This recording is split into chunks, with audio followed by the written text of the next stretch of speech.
What is going on, everybody? Welcome back to the Phaithful Phanatics Show live here on Dsm Media's Philadelphia YouTube, Twitter, and Twitch channels. Guys, first and foremost, if you are new to the channel, if you're watching on any of our platforms, we greatly appreciate you. But do us a quick favor, make sure to head on over to the YouTube link specifically. It is the best spot to get your thoughts and comments pulled up here on the screen with your host. I'm one half of them, Dylan Davis. To my right, my faithful co-host, Scotty. The Phillies retake the best record in the major leagues, 52-26, almost at the halfway mark, Scotty. So things and the bats are continuing to heat up for the Fightins. We're going to talk about last night's win and what happened over the weekend. The Stanley Cup finals are over, which means we can kind of look forward to next season, and some big news broke out over the weekend when it comes to the Philadelphia Flyers, and that is that a certain number 7 overall pick, franchise-altering player might be coming over sooner than expected. Scotty, we're going to talk about Matvei Mitchkov and the Flyers. The Sixers offseason's just beginning, rumors and more. JJ Redick taking the head coaching job from the Los Angeles Lakers, done with the podcasting game, at least for right now. A lot to get into. We're going to bounce all over the place, but drop your comments, drop your questions, your thoughts, anything you guys want us to get into, because it is officially just baseball season now. So we have a long summer to get through, at least a month before we get into some Eagles training camp talk. But my man, happy Wednesday, or happy Tuesday, excuse me, getting ahead of myself here. Happy Tuesday, and what's going on? What's up, man? Good morning. Happy Tuesday. You mentioned it. We're in the what you would call the dog days of the summer. But the good thing right now for the people out there that like soccer, there is the Euros. You'll have the Olympics coming up. So it'll at least be a little bit more eventful summer than what we're normally used to, right? Because you got the extra stuff with the Olympics. But still, nonetheless, for Philadelphia, this is it. So this is where we are at. It's funny, the JJ Redick thing, he announces that he's going to stop podcasting now. It's probably a good thing for people like myself that want to cover the NBA, because Maybe a few more eyeballs really for you. Unmatchable. Like you can't really match JJ Redick in the podcasting game and his basketball intellect. So might be a good thing for other myself and other basketball and NBA focused podcasters out there. But no, I'm happy to be here, man. I'm happy to get back to it this week, and we'll be killing it the rest of the summer here. So good morning. Yeah, that's what it's about, baby. And me and Scotty were talking yesterday. For you guys, Marsh and TR, Abe, all of you guys, Darius, that tune in at least mostly regularly, we have some plans for the summer just to kind of keep things fun and interesting. And you know, just overall Philly sports wise, not to just talk about the Phillies every day. So we'll be breaking those out throughout the coming weeks. We'll also be getting back to Turf Talk soon. But yeah, again, I don't know if you saw that breaking news. And he quite frankly just doesn't give a fuck. I don't know if you saw that either. People can't stop retweeting and sharing out that clip of JJ as well. But let's start the Phillies, man. We'll come back to this topic. We'll come back to some more Sixers and Flyers talk as well. But the Phillies, like I said in the beginning, retake the best record in the major leagues, 52-26. The Braves lost again last night, back to an 8-game lead in the NL East as we're getting here into mid to late June. And right now, everything just seems like it's continuing to click. And it's funny, from this Tuesday to a week ago when we did a show, when I was down the shore, it feels like we're almost at the same talking point as we were 1 week prior, which is the Phillies lose 2 straight, right? They lose the final one. Oh God, who was it that they lost the final? Yeah, they lost the 2 out of 3 to the Orioles. Then they come back, they win a series, but they lose the final game to the Padres. They lose the first game to Arizona at home, and you're just kind of waiting to see how this team responds. And I don't think they liked that first Diamondbacks loss, man, because the bats have come alive ever since. The pitching has only given up 1 run in each of its last 3 starts, 12-1, 4-1, 8-1. And like I said, we just keep getting in this circle of waiting for that domino to fall, waiting to see if this team is going to have a week, worth of slip-ups, some bad baseball, a bad stretch. And it just doesn't seem like it's coming. Bryce Harper is in the midst of a nuclear breakout. He's right behind Shohei Ohtani for the NL leader odds, odd-wise, for NL MVP. Alec Boehm continues to do his thing. The pitching continues to do their thing. And to Gid's point, Nick Castellanos has been very good for the last 2 months. So we're going to get into that as well, man. But yeah, that's my first little point here is we just keep going in a circle, right? Every week they lose 2. What's going to happen? They dominate 3, 4, 5 straight. Yeah, no, that you're exactly right, and the feelings keep fluctuating. I think that's just baseball in regular season, 162 games. When they're playing at this, high of a clip or winning games at this high of a clip, it's going to come with some extra expectations, of course. So they're dropped. It's going to feel like the world is falling. Take a look at, and I think it is, based on hurt feelings from the past, right? Like you had the Eagles fall apart last year.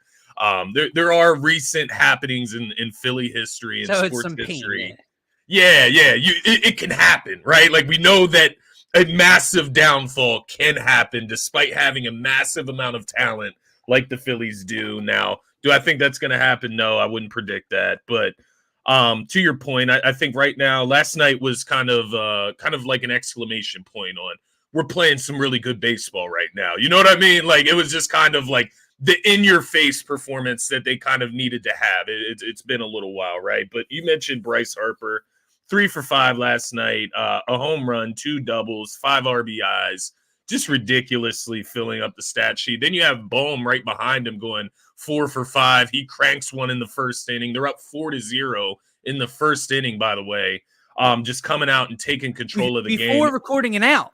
Before recording it out, they're up for it. Yeah, exactly. And then we have to talk about Aaron Nola as well, right? Comes out, 1 run given up last night, 6 Ks, gets through 7 innings. An excellent performance for what you want to see out of Aaron Nola. A triple play? Yeah. I saw you tweet that out last night, actually. I'm glad you brought that up.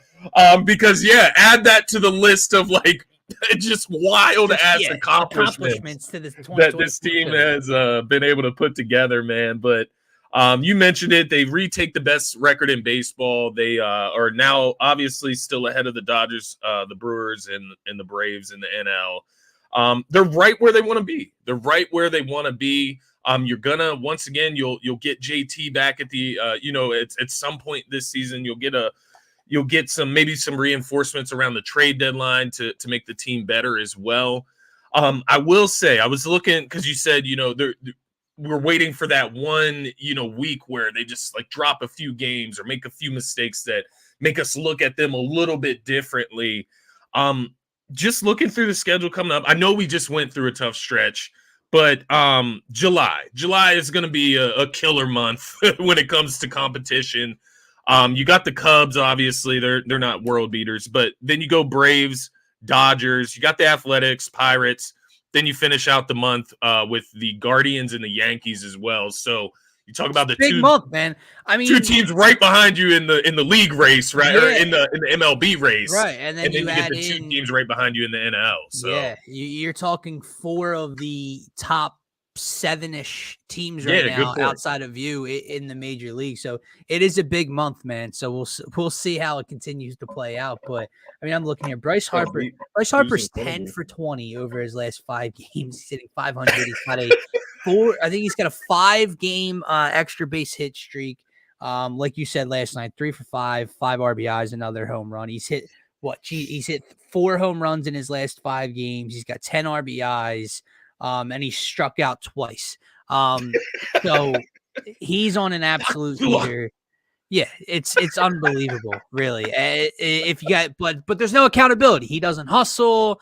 He cost him a Friday night game in June. There's no accountability, really. But Bryce listens. But I wanted to get back to this comment for a second from Gint because we talk about this team being, I don't know, different. And I guess that's what happens when you have the best record in baseball through, halfway through the month of June compared to the last 2 years, just trying to get in at the end of the season, being that first wild card spot, whatever your goals are.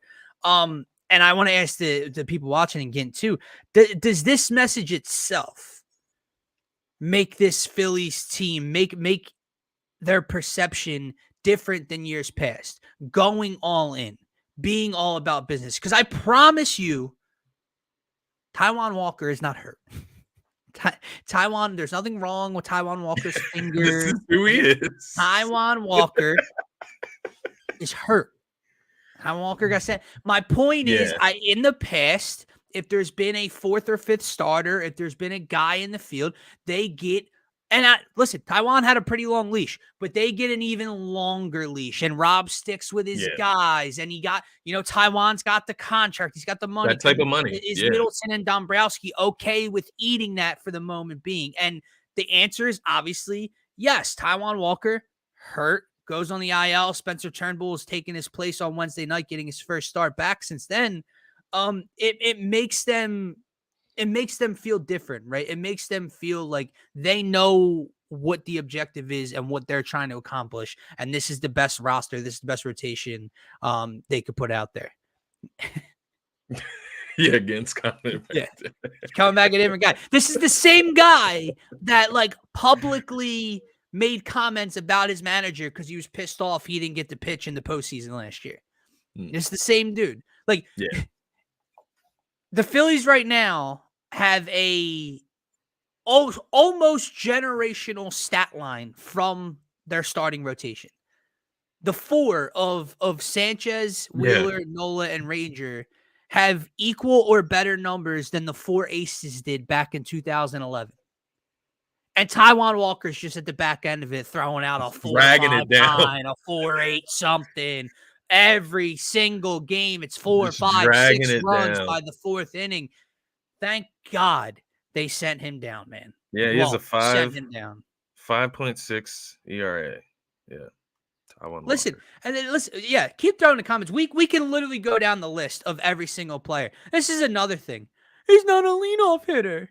He's not a leadoff hitter. Doesn't it get old saying that? Doesn't it get old dying on that hill?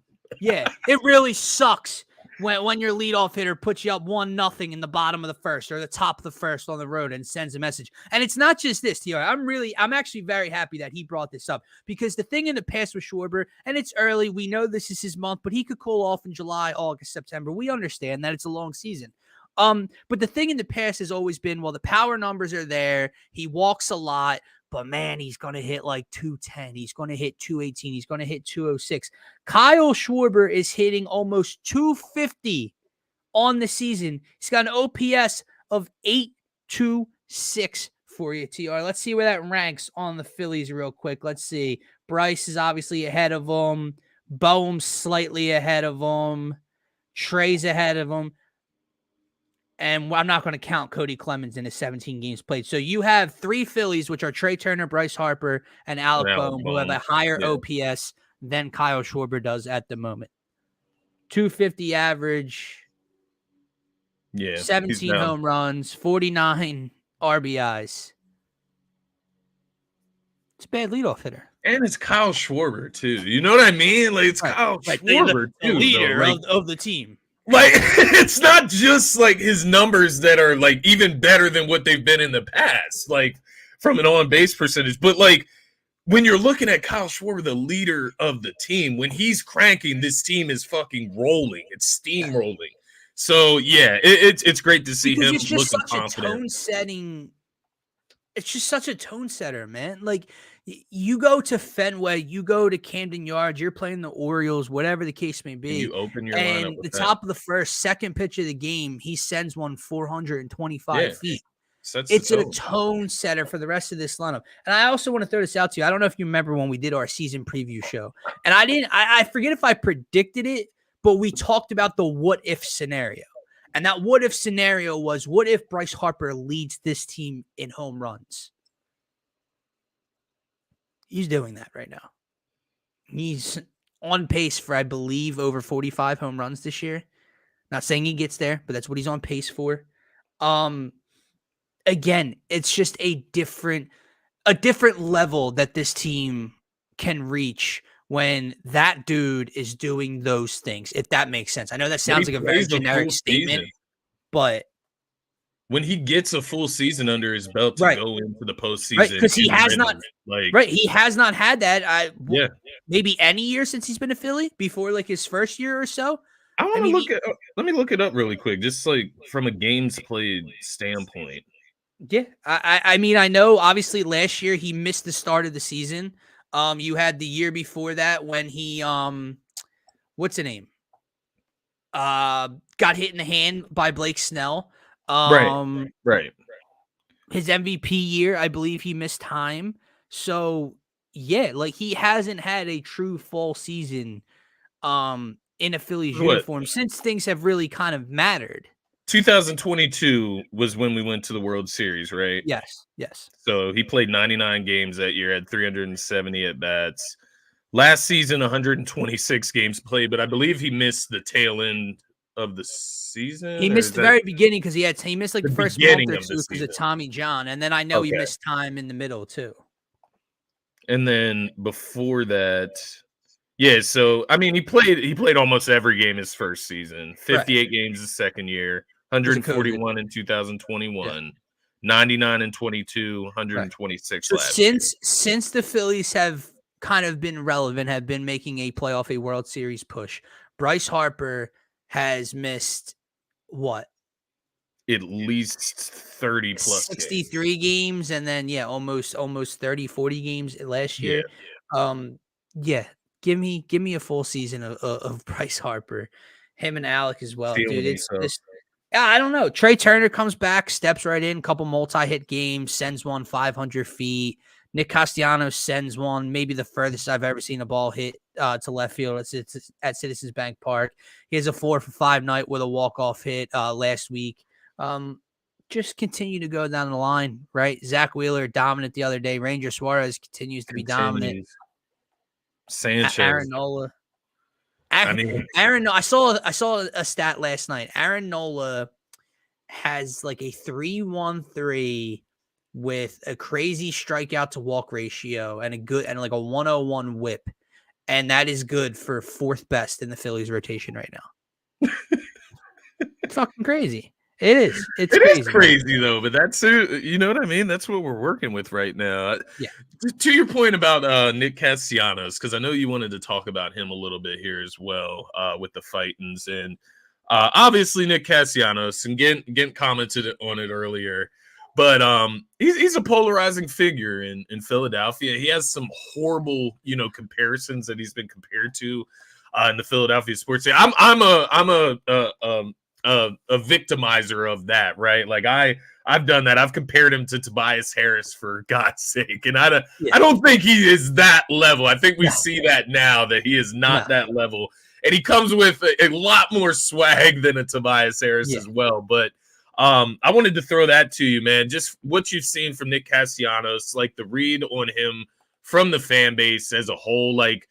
It feels like we just need to calm down a little bit. Like with Nick Castellanos specifically, we have bad experiences with these players around Philadelphia sports. We don't need to pencil him into that just yet.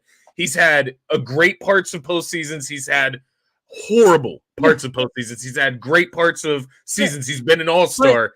He's had horrible stretches in seasons. Like we've seen the best and we've seen the worst, but like we don't need to fluctuate like that as well. Like we've seen him bounce back each and every time that he's fallen into one of those dark places. And I think, and I get caught up in it as well. I get fixated on Nick sometimes as well, like especially when money's involved or gambling's involved, and you have Phillies money or whatever the case may be, and he's getting thrown out at home, where he hits into an inning-ending double play, or he swings at a ball in the other's batter's box and ends an inning from that started with a rally.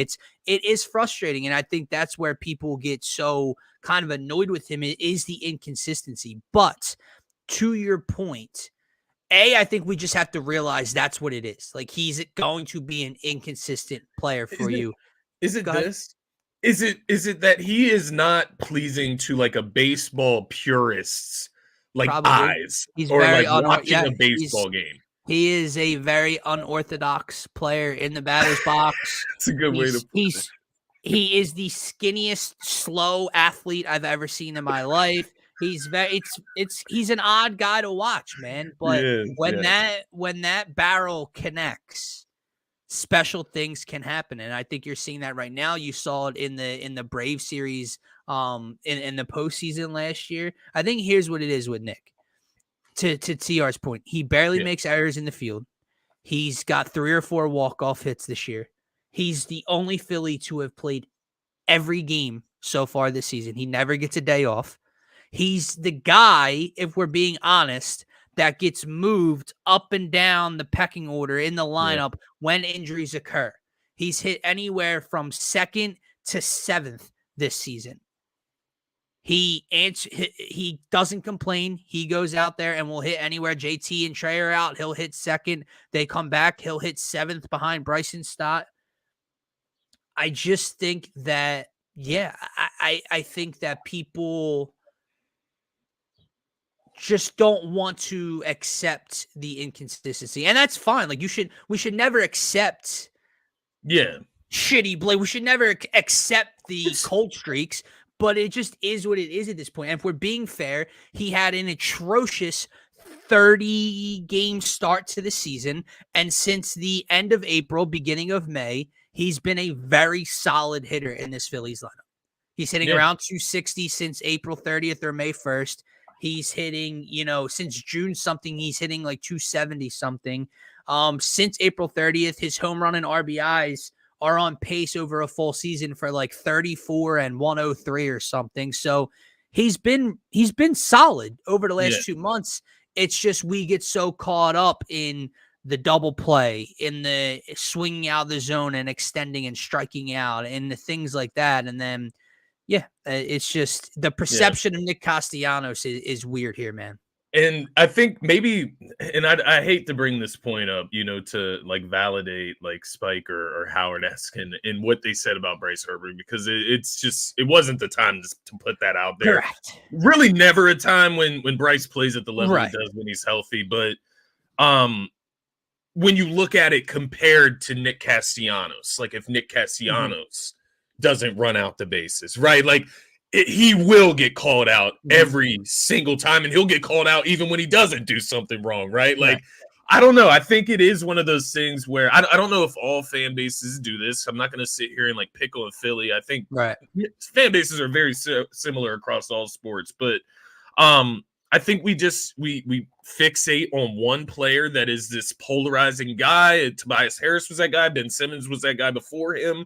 And there's going to be guys that are going to heavily defend him, which I don't think you need to do that either, right? Like you don't need to heavily defend him or promote you don't get him. to excuse the bad at-bats. You don't get to excuse the 2-week cold streaks. We don't need the horrible polar opposite of where we're like asking for this guy to be off the team, saying things about his kids or whatever the case may be. Edmundo Sosa needs to learn to play the outfield so Castellanos doesn't have to. Like, let's be real here. Let's be real about what Castellanos is, man. And I think that's kind of where I was like in previous years. I always just compare it to the Sixers because him as a player is comparable to how I feel about some of the Sixers players from time to time. But I just don't think it's that far yet. I think he would have to mess up a couple more times in the postseason for it to be on a Tobias Harris or like Ben Simmons level-esque of hate. And I just don't think he deserves that, man. So I do think it's an interesting conversation. I saw someone tweet it out. Like they tweeted out one of Costy's, I think it was the bomb off of Strider last postseason to put the Phillies up in game 5. And it was like, or game 4, excuse me. And someone was like, Tobias Harris has never had a singular moment as big or meaningful in 5 years or 6 years as a Sixer than Nick Castellanos had in this one specific moment. Exactly. And he's had a bunch of those types of moments, right? He did make an all-star game, to your point. Tobias, whether he was snubbed that year by Julius Randle or not, he never did. So the comparison, people want to talk, the money, 180 million, the years, the personalities, whatever, the inconsistencies. The comparison is just not there for those two as well. Before we move on, man, I do just want to throw out there, the Phillies they need help a little bit. I know this sounds crazy to say, but they are struggling in certain areas. Bryson Stott has been a little bit better. He's got to be better. Bryson Stott is not taking that next step. In fact, he's actually, I think he's hitting like 226 over his last, I forget how many weeks and months at this point. So Stott, I'm not worried that he's not going to be better. I'm just saying he has to be better. And in the outfield, obviously, we're talking about Castellanos being better, but we do know that on the season he is hitting 226. Yeah. We do know the issues in center field, whether it's Christian Pache, whether it was Johan Rojas, whether Whit Merrifield was getting time. And then in left field, Brandon Marsh. He's not an everyday player. I was one of them. I was on board with it. He's not. I think the proof is kind of there. I want him to be so badly. I don't want to give up on it. But you need to give yourself options. The splits are just too much, man. He's hitting 286 versus righties. He's hitting 143 this year against left-handed pitching. The splits they're just too overwhelming. He's got a 391 OPS against lefties compared to an 828 against right-handed hitting. He's slugging 167 against lefties compared to 463. There's enough proof there that he's not an everyday player against left-handed pitching. How typical is it to have like 2 out of your 3 outfielders not really every day? That's not very typical, which is why like one is they're going to acquire a premier outfielder, in my opinion, an everyday starter guy. Where maybe Brandon Marsh can move back this. Maybe they go out and get a corner outfielder and Brandon Marsh and Pache or whoever platoon in center, whatever that, or vice versa. They get a center fielder and Marsh and Pache platoon in left. But I think that the splits are just too much at this point. I watched him last night. As the Phillies are just rolling, look completely lost against the lefty. Yeah. In fact, if I remember those type of blowouts. Yeah.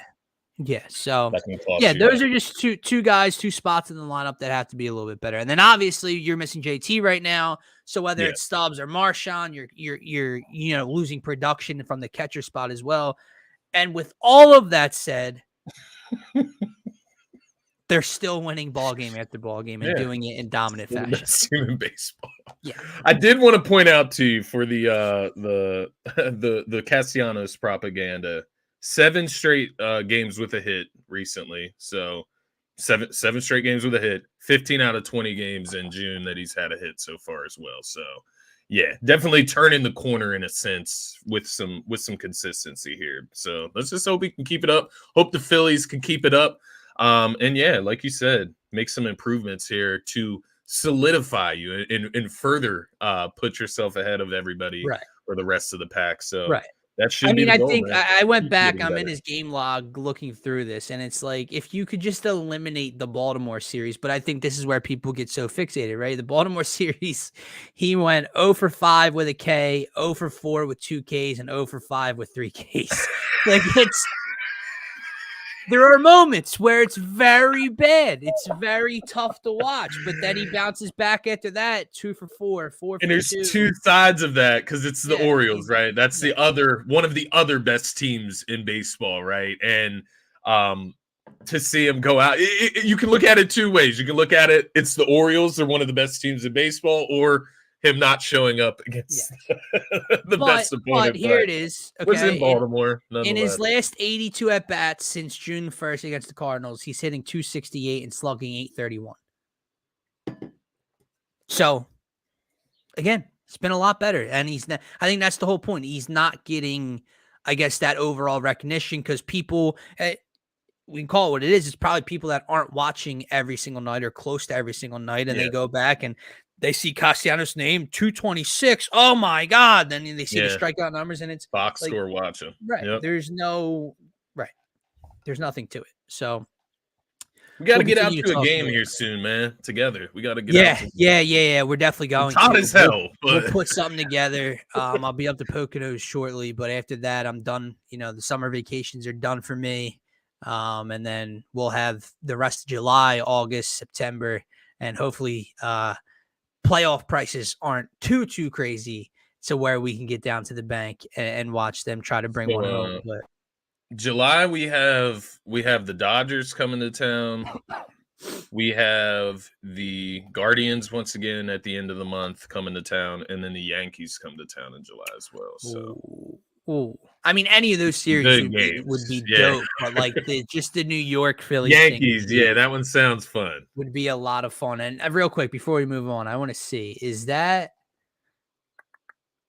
happen to be like on a week? Do any of those series take place like over a weekend?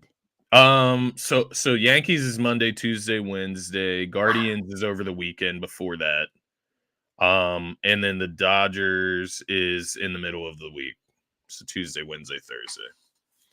So really the only one out of those three teams is the Guardians on the weekend, Friday, Saturday, Sunday. That could be the move then. Yeah. I love a weekend game, but Yes, sir. We'll have to look into that, man. yeah. All right, let's some of the watchers out there with us, man. Yeah. We'll do something. We'll do something fun, man. We'll put together a little tailgate Yes, and really kick things off. Because Scotty and I, like I said, I know vacation stuff been a little slacky. But we have a fun summer planned, and heading into football season is going to be a lot of fun with you guys. But yes, let's talk some football real quick, man, before we move on to that JJ Redick hiring and some Sixers talk.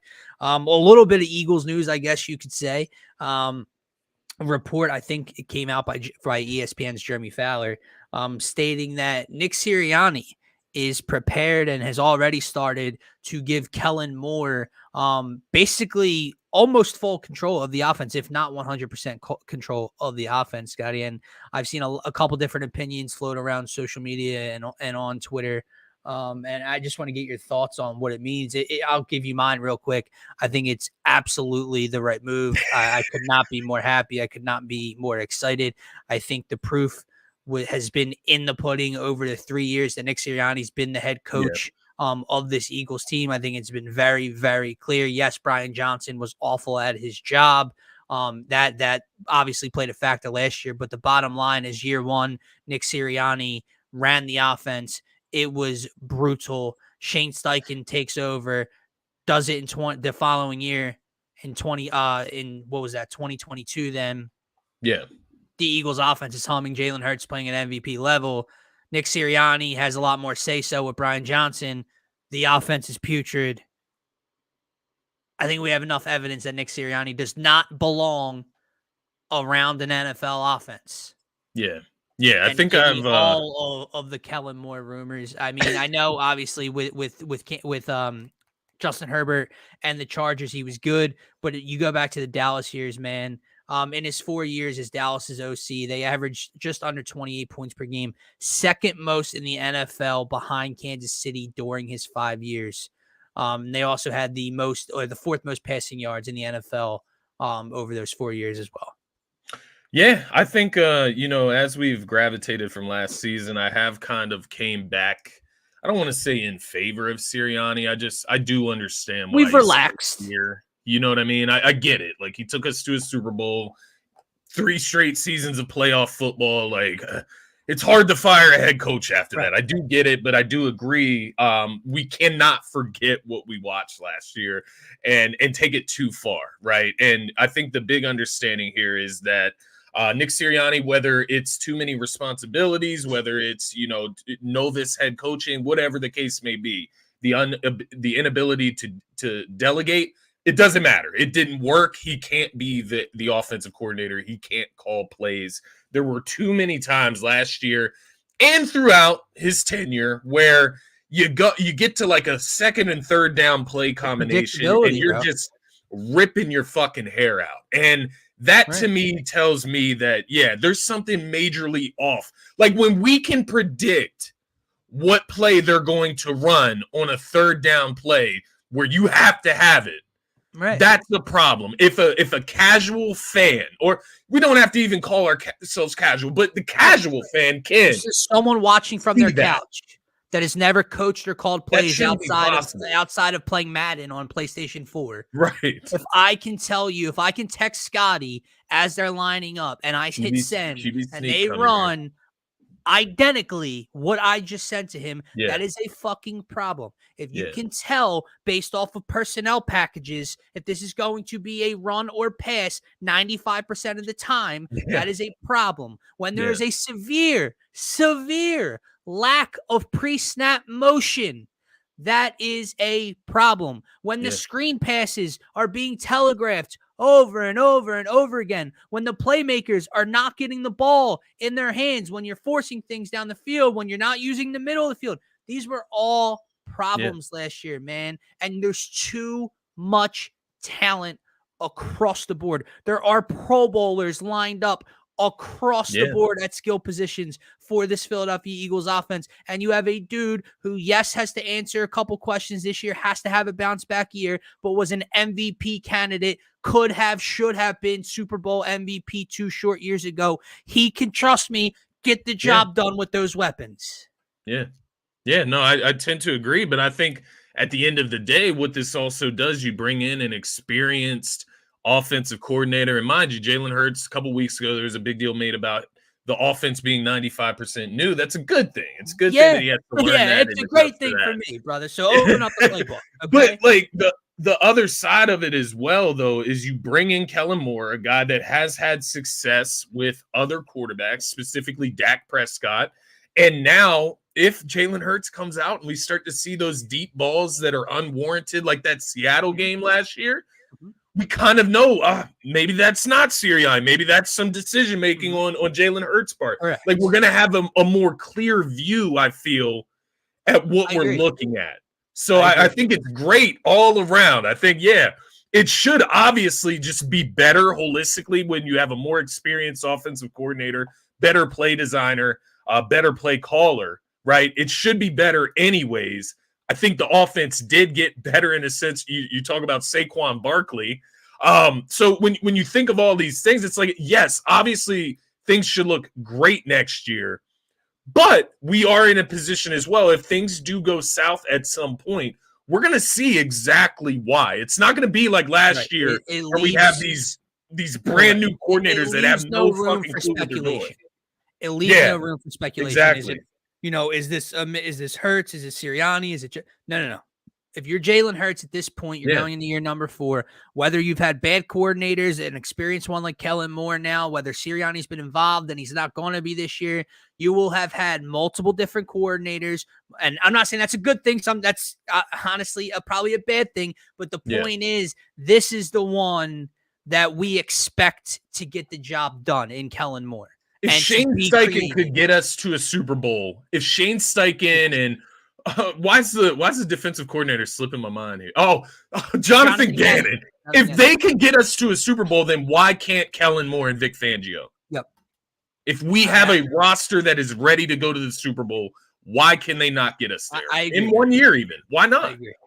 And you know what's so funny, before we move on, there's not much to that. I think it's without a doubt a 100% positive that Nick Sirianni is willing to do that, right? There's no that's a good point as well. Or no ego, right? Like my team, my play calls. First, like no, what's best for this offense and best for this team. I think it's without a doubt a 100% positive for the Eagles to move in that direction. But the last thing I wanted to say, man, you kind of said, looking back, it's not that we've, I don't want to use the phrase forgiven Sirianni, because we can go back and watch my clips and watch the end of the year podcast that we did. And I was in favor of moving on from him. I was a little bit more indifferent. I don't think you weren't pounding the table. Yeah, I wasn't pounding the table for Nick Sirianni to be fired, but I completely understood it. And I was probably a little bit more on the 51% in favor side than not. I just thought he lost the locker room. I thought he let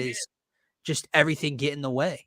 And the other side of that thought is like it's not fulfilled yet, so we don't know. But Kellen Moore could be really good this year and get a head coaching job. Yeah, next year. We lose our offensive coordinator again. That's the other side of it. But even with all that said, if I was ready to move on, if I did think he lost the locker room,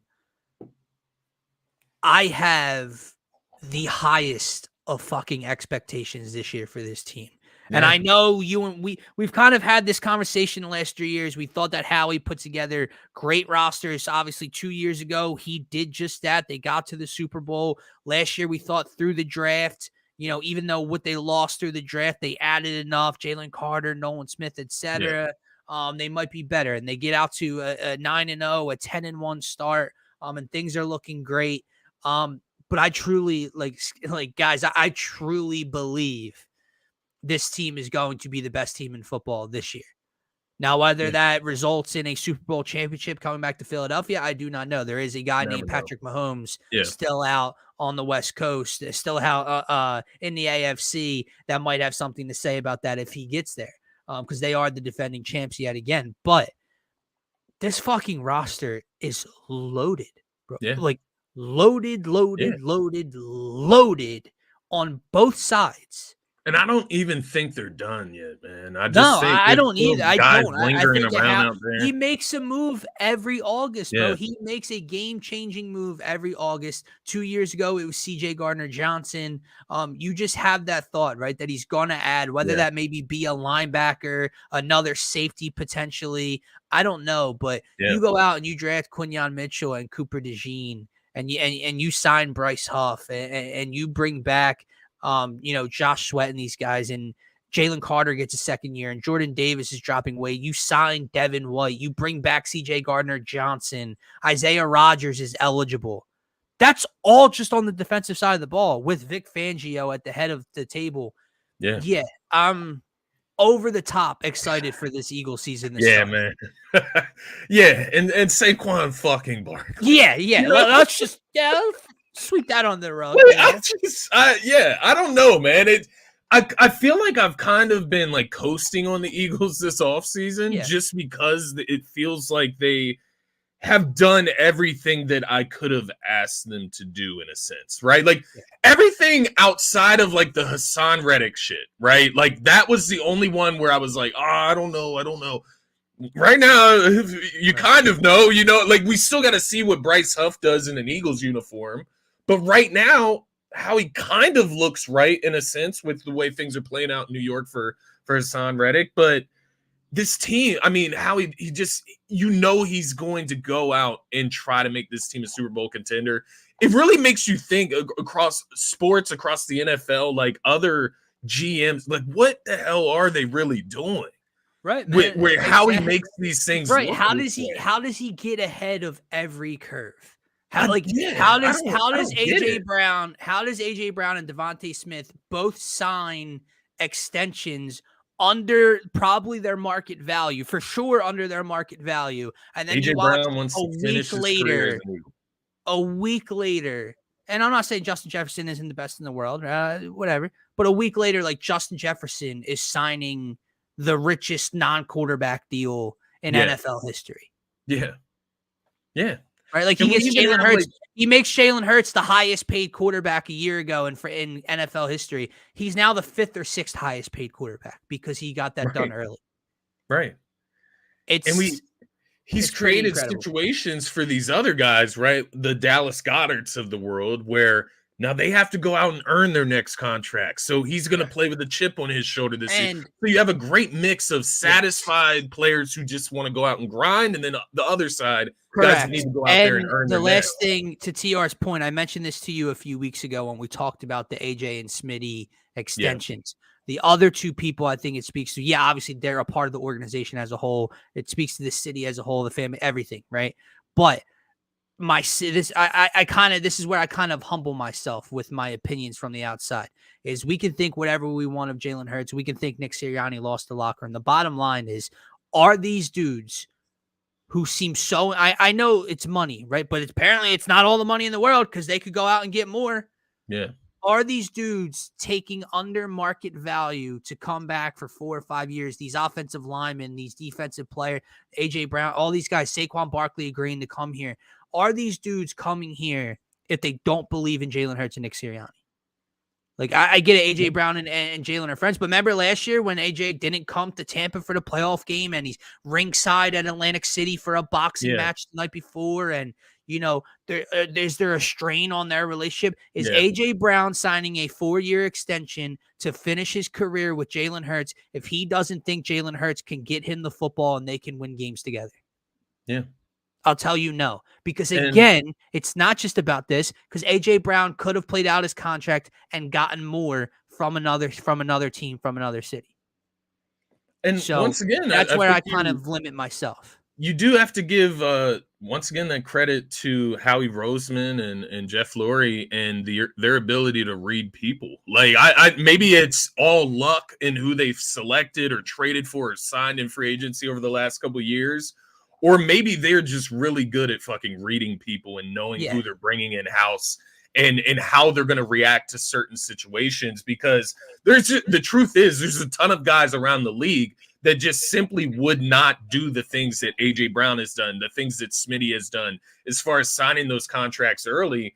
And I think the glaring example of it is CGJ, right? Like CGJ had a career year, went to the Super Bowl with the Eagles. Whatever happened that offseason, it didn't work out. He goes to Detroit. Ended pretty poorly here as well on both horrible sides. ending. Like, right? Like goes off on fans, goes off on the organization, blah, blah, blah.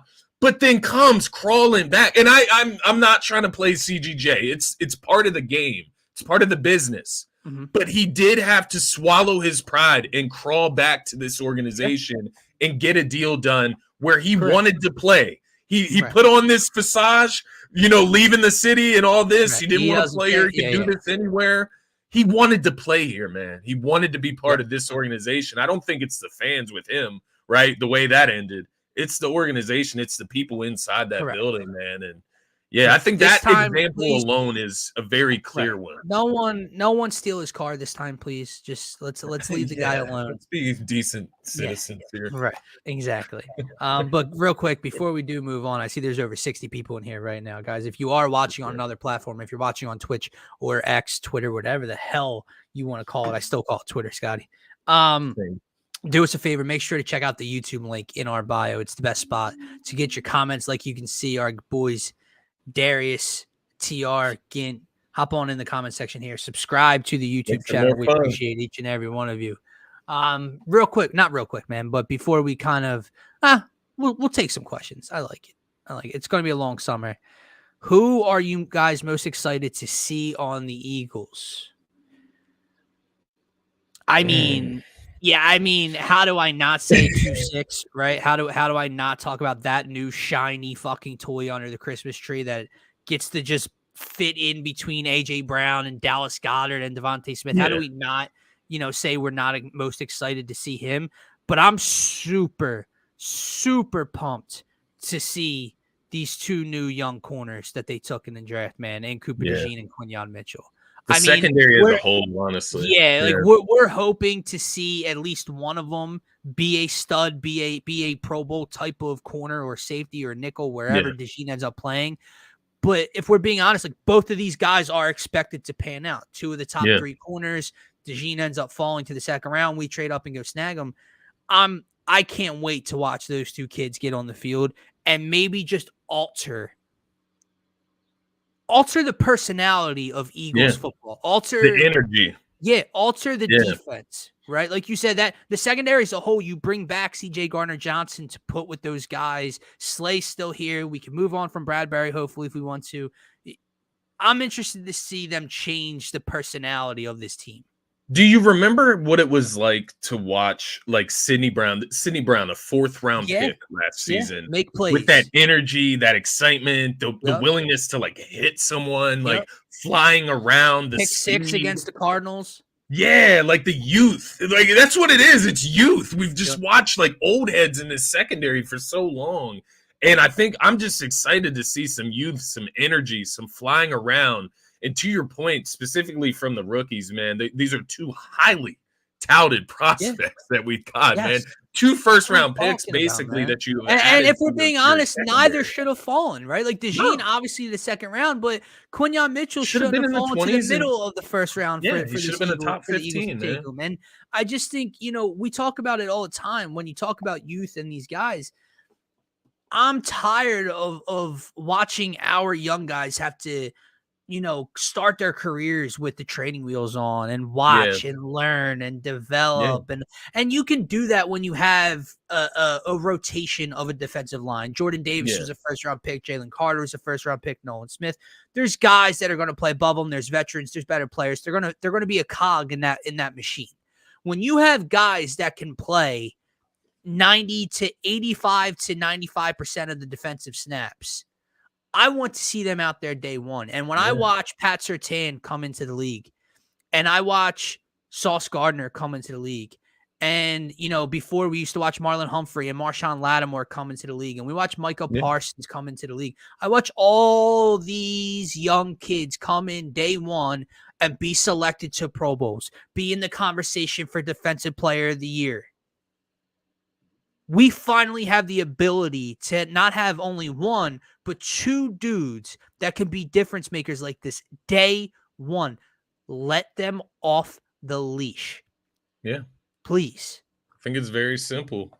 I would give my sneaky answer to TR's question would be Kellen Moore, though.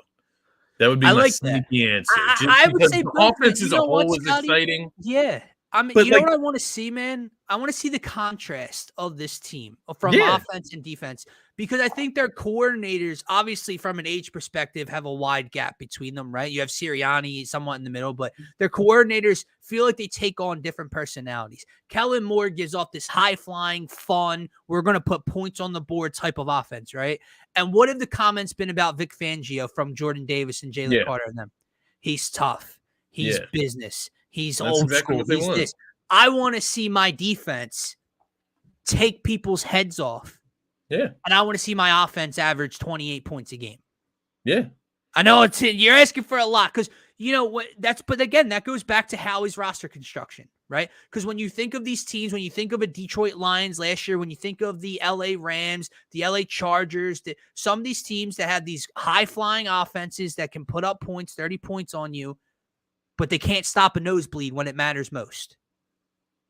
Isn't this Eagles roster kind of built to complement each other on both sides of the ball?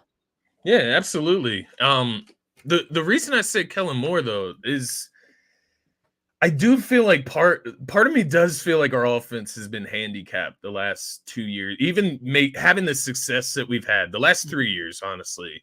I feel like our offense has been handicapped. I feel like we should have had the best offense in the NFL already. Like, I think we should have already been operating at that level. Yeah. So I'm excited to see the like you said, the training wheels taken off the offense in a sense. Like, correct. We have talent across the board. This could be considered like 7 out of your 11 starters could be all pro. Like I'm not even joking. Like Lane Johnson, Jordan Mailata, Landon Dickerson, Jalen Hurts, Saquon Barkley, AJ Brown, Devontae Smith, Dallas Goedert. That's 8. That's 8 of your 11. It's 8 of your 11 that could be at all pro level. Who'd you say? I said you could argue Cam Jurgens can make an argument.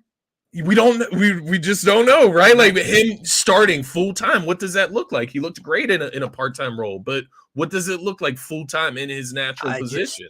I agree with you, man. And I think even 2 years ago in Jalen's MVP year, AJ's first year here, they just operated differently. Like they were great. They were one of the best offenses in football. Obviously, you put up 35 points in a Super Bowl. Jalen goes nuclear. But the way they operated, and I'm not saying it's not what makes them special, and they're going to have to utilize it again this year a little bit. But it was a lot of, I don't know, Miles Sanders had a career year. Jalen using his legs, a lot of rushing touchdowns, a lot of intermediate stuff. I'm not saying to go away from it at all. I'm not saying I need Smitty, AJ. You're going to be able to see a different level of pushing the ball down the field. Shouldn't rely on a tush push 5 yards out from the first set. Like, it's fun when it works. Yeah. But you have AJ Brown. You know what I'm looking forward to with Kellen Moore in this offense, man? There's one word that comes to mind, and it's something this team lacked last year so badly. What's up? Rhythm. Yeah. Rhythm in your play. Reading a game. Yeah. That's it, man. I mean, how many drives on the, Scotty would we come out with, and they'd run the ball, and then they'd get a first down to the opponent's 42, and then go pass, and punt from the 42. That's not rhythm. There's no rhythm to that. So, we got a little bit further into this segment than we planned on, but I think it just goes to the excitement for this team, man. And it's like, it is a fun time in Philly sports because as much as, we're down on the Sixers right now, we do have all these hypotheticals and a Yeah, lot of money to see if they can get better. The yeah, Phillies are the best team in baseball, and you add that with all these expectations we have for the Eagles. yeah. Just a lot's coming around the corner. College football is 60 days away. So a lot I to think get the into then. Sixers, we need to appreciate that. Like, even though it's like it's horrible during the season, like we need to appreciate this moment in the off season that we have because it might not be like this too much longer, man. As far as Yeah. having that hope that we can build a roster to be a champion, like we are turning that corner in Bede's career. I All of agree. it, man. Like, because sometimes hypotheticals and speculating is a little bit more fun than the actual print, right? But you are right. We're getting so caught up in the money and these rumors. And to be honest with you, we have about 2 to 3 weeks, before we have the answer to our question, and it may not be the right answer. Like, what I mean by that, to your point, is Joel Embiid's got 3 years max of playing at like 2 to 3 years of playing at a level and trying to win a chip with him and Maxey. Over the next 2 weeks, we're going to find out who that third guy is going to be. Yeah. And what if Paul George doesn't want to? What if he opts in and wants to get traded and they trade him elsewhere? And Jimmy Butler's not going anywhere. And Pascal Siakam's is re-signing with Indiana. And we signed OG Anunoby and he doesn't start. He starts the season. What's the next answer? Yeah. Oh, there's Marshawn. LeBron James. Yeah. There you go. Oh, damn. Clicked the wrong way. Oh, you're good. Here, shout out Marshawn. Welcome to the show, my man. I do feel all of that right there in the comments. LeBron, if LeBron's possible, I'm not gonna get my hopes up for that. But yeah, to your point, man, if you strike LeBron ain't going nowhere now, dog. After that coaching hire. Yeah, good point. Yeah. If you strike out on Paul George, right? And then I don't know, like I've seen people not want Brandon Ingram, and I don't want him necessarily over Paul George or other guys, but I would still take it as a consolation at the end of the offseason. You know what I mean? Brandon Ingram's not top 2 or maybe even 3 on my list, but agreed. Like you said, I mean, I'll take Brandon Ingram. Put it this way: if you have Brandon Ingram instead of Tobias Harris, do you beat the New York Knicks last year? I think you do, man. Very good. Now I know how things ended. He got benched in New Orleans in the playoffs, and he didn't. Whatever. He had his own struggles and issues, but what does he look in between Maxey and Embiid? But he's definitely not my first option. But you can't. I don't know. I don't want to say ask for too much because I feel I can ask for too much with this. Let me ask you this, because we got the show tomorrow, so we can probably make that mostly Sixers with the draft starting tomorrow. Mm-hmm. One question for you regarding that: do the Sixers make their 16th pick? Do you think they actually draft someone tomorrow and keep them on the roster? Yeah, it's so tough, man. I feel like the Morey's MO, and especially since becoming the president of basketball ops for the Sixers, has been to move it. Yeah. Especially when you're talking 16, like what kind of piece are you getting there? But I see a lot of people throwing out a couple different players at 16 that can contribute. And I think that's the fine line, right? Like, don't get me wrong. If the Sixers can flip pick 16 for a legitimate proven commodity, for a proven role player in this league, then I will be happy. But at some point, you have to start to draft some of your future as well, because there is going to be a life beyond Joel Embiid.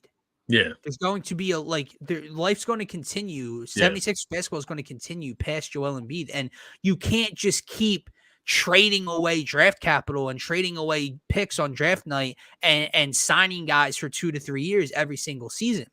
you have to start to stock up. You have to start to invest. And, you do see teams that go out and win championships that have a late first round pick, an undrafted guy come in Denver and Nuggets, impact man. a run.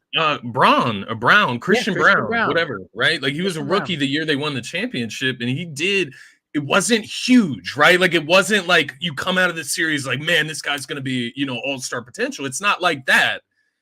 He just made things click coming off the bench, maybe playing 5 to 10 minutes a game. That can make a difference. We've seen how big a difference 5 to 10 minutes in a postseason game can make. This right here is a no-brainer. Yes. It's a no-brainer. I just don't think that that's happening. But maybe if that does, it is a no-brainer. Like if Alex Caruso didn't get traded and it was the 16th pick for Alex Caruso, I'm all over it. If it's for Bruce Brown, I'm all over it. There are guys, proven role players. Right. If you can put it this way, if you can give me a DeAnthony Melton-esque trade for pick number 16 from 2 years ago, I'm on board. Yeah. But outside of that, you need to they need to start thinking about who they're selecting at 16 and if this guy can benefit a playoff run. See, I don't think Brandon. I do have Duke bias. So I don't think Brandon Ingram is like Tobias level. I don't. But it's hard to say. I think he's a much better playmaker than Tobias, though. From like a fit standpoint, I do get the point of like mid-range jump shooting, not prolific three-point. Like it's not ideal. I do agree with that. Yeah, I just think I don't think it's necessarily even close to. I mean, if you want to talk the comparison of in the playoffs this past year and some of his shortcomings, but Brandon Ingram had a down year this year and he averaged 21 points per game on 50% shooting. Yeah. 5 rebounds. Before that, he averaged basically 25, 23, 24, 24 in his career at the Pelicans. So and you gotta think, Tobias Harris fucking ever with this team. This is talked about often, right? And the same thing could be said for Tobias as well. Maybe he goes to Dallas, he looks like a completely different player with Luka and Kyrie, blah, blah, blah. But changing teams can turn a new leaf for players, man. Absolutely. New Orleans, it hasn't been great down there. Let's be honest. It's been a lot of hype with no reward. Zion's never playing healthy.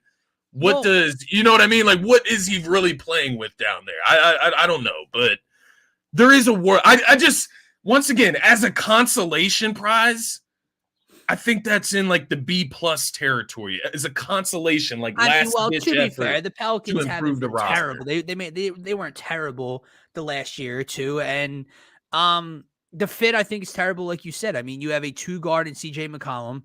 You have a 3 in Brandon Ingram, and you have a 4 who's fat and out of shape in Zion Williamson. They have guard. They have no leader of that offense that can get them into sets. And then they have a couple guys that are just ball dominant. Whereas if Ingram comes here, I don't know. Again, I'm not trying to state that I want Brandon Ingram. I'm saying if Paul George signs or is traded elsewhere, if Jimmy Butler stays with Miami, if so on and so forth, you are running out of options. And I will take a 22 point per game scoring Brandon Ingram on 50% shooting over a couple role players at that point. Yeah. So I also, you're not going to have to max out Brandon Ingram, so you can leave room to continue to replenish the rest of the roster. But like that, this is my question though, right? To Martian's comment here, what is the value of 16 in this year's draft? Right. Because now, like the difference between like an Alex Caruso and CJ McCollum is pretty drastic to me. Yeah. Like Alex Caruso is a fine role player. He's a great. CJ McCollum is close to a 24 point per game scorer. Yeah. The thing with those two, it's like the defense, right? CJ's going to get picked on. Caruso can defend. Like that's what it comes down to. But like to your point, what is that value? And maybe it's one of those things as the draft is actually going on. The board's falling. You see players drop, a certain player that a team behind us may want. Well, then maybe we do start to see those offers trickling in. Maybe you do get a Bruce Brown or a CJ McCollum even. I mean, I don't know. I don't know what the, let me ask you this, the limit is there. And I know your Duke boy is being kind of propped right around that area, and there's a couple other kids. If the Sixers select at 16, what type of player are you looking for? Yeah, I think Jared McCain is like my outlier guy. I think, obviously I'd be fine with it just because I know him. And he is a prolific 3-point shooter and he defends. But I think wing, man. I think wing depth, like length. Like I know we have Ricky Council and we want to go out Yeah. and sign like a Paul George or a Brandon Ingram.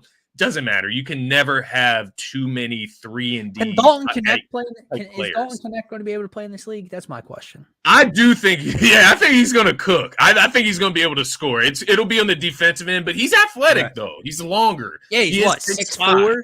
Yeah, he's around the 6'4", 6'5" range, but he should go top 10. But that's a guy, man. If he does drop, I would do that. I think he is an NBA ready guy. The other guy that I think is being slept on, man, is that Terrence Shannon. I don't even know if it's slept on. It's From just Illinois. the way the situation has played out. Yeah. But he may fall into your lap. And this is the guy that averaged 23 points per game. Yeah, kid's a stud. He's seasoned. He can score. He has a stud last year. And whatever the off the court like rumors, or not even just rumors, whatever that was turning into, he was proven innocent. Yeah. So that's kind of been cleared. So that's the biggest thing. So he's a complete wild card though. Like we just have no idea where he's gonna fall on the board. So these are interesting though. These trades that Marshawn's putting here, these are interesting. Like 16 and Paul Reed for Malcolm Brogdon and Robert Williams. Absolutely, I would do that all day. DeAndre Hunter and Sadiq Bey. I'm sorry, I'm not trying to like cut you off from that. Yeah, no, go ahead. I'm going through USA Today's mock draft for the first round. And I watched a lot of college ball last year. I'm sorry, I do not see a world in which this kid is playing in the NBA. And they have him going third as a consensus. Reed Shepherd. Brother. I'm the same way. I don't see it, bro. Shepherd is not going to fucking work. I don't see it at all. I really don't see it. I don't. I'm not trying to hate or anything. Good for him for getting picked that high or mocked that high. But I watched Kentucky a good bit. It's one of the bigger schools, right? He's a stud. He's a stud. Yeah, he was great. But I just don't see. He looks like a college player. You know those vets that we're talking about, Caitlin Clark. There's levels to this league. She's not going to be ready. This is the epitome of levels to the leagues. Maybe they take them as a fit and who project. That is crazy, man. I agree. I think it speaks to how wild the board is, though. Yeah, they have Connect going anywhere from 7 to 10. Yeah. Rob Dillingham's around top 10. They have Devin Carter from Providence going 13th. Devin Carter's another guy. Yeah, he's kind of an outlier, a guard rather than a wing. I would go for this kid. And I know, like as a white fella, I should want these kids to work, right? Dalton Connect, I think, can play in the league. Tyler Kolek can't play in this fucking league. I feel you. Am man. I missing something? But look. 6 foot scrawny white point guards and Kolek's not even a scorer like Do you think that they're going by the Peyton Pritchard mold? The Sam Hauser mold? Maybe. That Sam Hauser's taller though. He's bigger. Don't get me wrong. That is true. I never thought Peyton Pritchard would I don't know. But he's on the talented ass Boston Celtics, like the most talented team in like maybe the last 5 years when you talk about what they've added to the roster to make this work. I love USA Today. So they're giving 3 picks. It's USA Today, The Ringer, and ESPN's picks for the Sixers at 16. Today and ESPN have McCain going to the Sixers, and The Ringer has the kid from Tristan Da Silva coming to the Sixers. I'll take either. So, I think all right. Yeah. Ron Holland, he was another guy. I saw Sean Barnard put some hype out around him. He's another wing, played in the G League, so that's something to take into account. I think a big thing for me that I've seen kind of play out in our favor recently, but maybe I'm just using Tyrese Maxey as that glowing example, but the pedigree schools, right? Like drafting from those bigger schools where they are put under the pressure early in their collegiate career. Yeah. Coming to Philly isn't that big of a transition. Yeah. We've seen bad instances in the past though of that, so don't get it twisted. It's not a for sure thing by any means. So, To kind of wrap this one up, man. I'm just scrolling on Twitter here, and the Phillies are officially part of the wagon, man. Can his luck help us out, or has it run out? So I don't know if you guys follow anything from Barstool or Dave Portnoy, but he was kind of on a heater obviously he's a Michigan and Celtics fan, but he had Michigan in the college football playoff and the national championship. He had Boston to win the finals. He had UConn before the tournament started at plus money to win the national championship. He had Scotty Scheffler to win the Masters. He's been on a heater. He lost. He had the Oilers to win the NHL finals, the Stanley Cup. They lost in 7 last night. He tweeted out, the streak ended last night. I can't be mad at the Oilers. They gave it a great run, blah, blah, blah. Now it's time to start a new streak. And he's got the Philadelphia Phillies for 200 G's at plus 600 to win the World Series this year. So either the well has run dry or the wagon continues, and it's good luck. Shit. But let's hope it's good luck, man. We will be back tomorrow, though, Mark. Yes, sir. Yes, sir. Just so you know, brother. And again, now I see over 80 of you people in here. If you are watching on Twitter, if you're watching on Twitch, do us a quick favor. Make sure to head on over to the YouTube channel specifically. Like you can see coming up on your screen, it is the best spot to get your comments pulled up here with us. In fact, it's the only platform we can see your comments through StreamYard. So make sure to subscribe, comment from there. We're going to have a fun summer with you guys, getting ready for Eagles football, Phillies, push for October, and a lot more, man. So we'll be back tomorrow talking more Sixers, more Phillies, and anything else you guys want to get into. But for myself, for Scotty, for DSM, have a great rest of your day. And don't forget to subscribe to the channel. Thank you. Peace, everybody.